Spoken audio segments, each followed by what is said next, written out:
guys, welcome to Oh my channel. god. Guys, nangyayarong mga country guys, mga ka-river.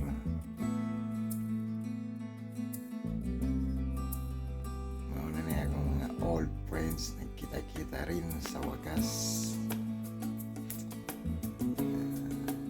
Old friends sa river, mga bigatin.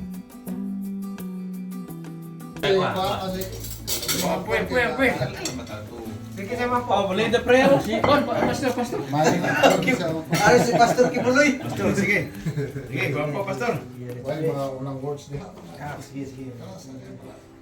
Before we begin to eat, Pastor Kibuloy.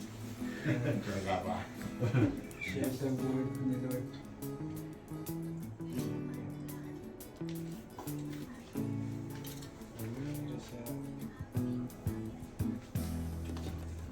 Joshua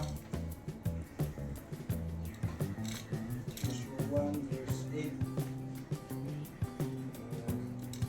Huwag mong kaliligtaan, basahin ang aklat ng kautusan, pagbulan-bulayan mo iyon, araw at gabi, matupad mo ang lahat ng nakasaad sa Panginoon, maging masagana at matagumpay ang iyong pamumuhay. Tandaan mo ang wilin ko, magpakatatag ka at lakasan mo ang iyong loob. Huwag kang matakot o mawala ng pag-asa, sapagkat akong si Yahweh na iyong Diyos ay sasama saan ka man magpunta.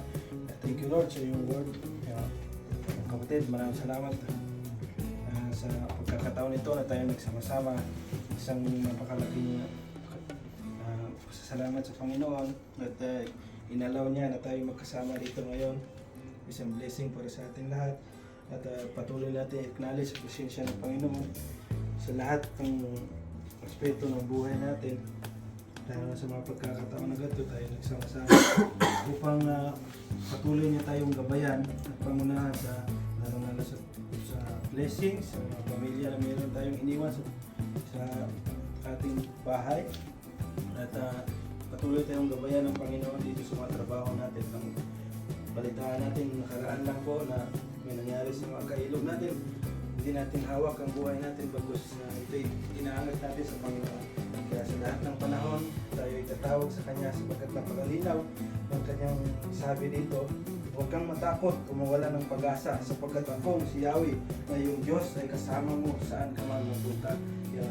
Thank you Lord sa lahat sa word na to na aming pinagsasaluhan. Thank you. Let's pray. Thank you Lord sa blessing sa araw na to Panginoon. Patuloy mo po kaming hawakan at pangunahan Lord. Ano man meron kami Ama ay na-acknowledge namin na ito'y galing sa iyo Lord. I-bless mo ang bawat isa Lord.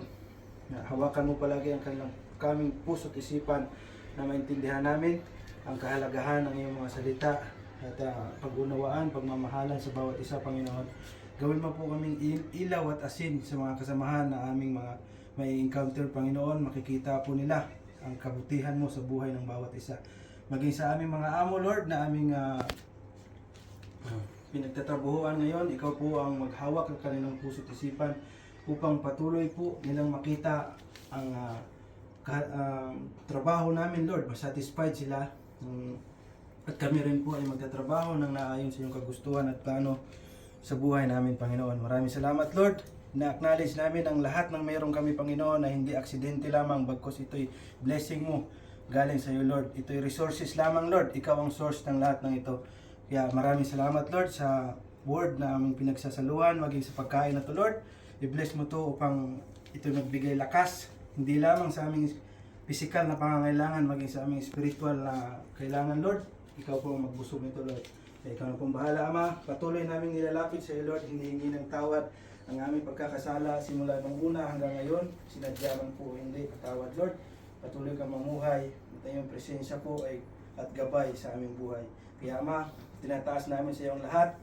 We honor you, we praise you, in Jesus' name we pray. Amen. Asa mo tong isang kalderong isda dia? Ibo tayo ito. Nawala man. Naulahi man, naulahi.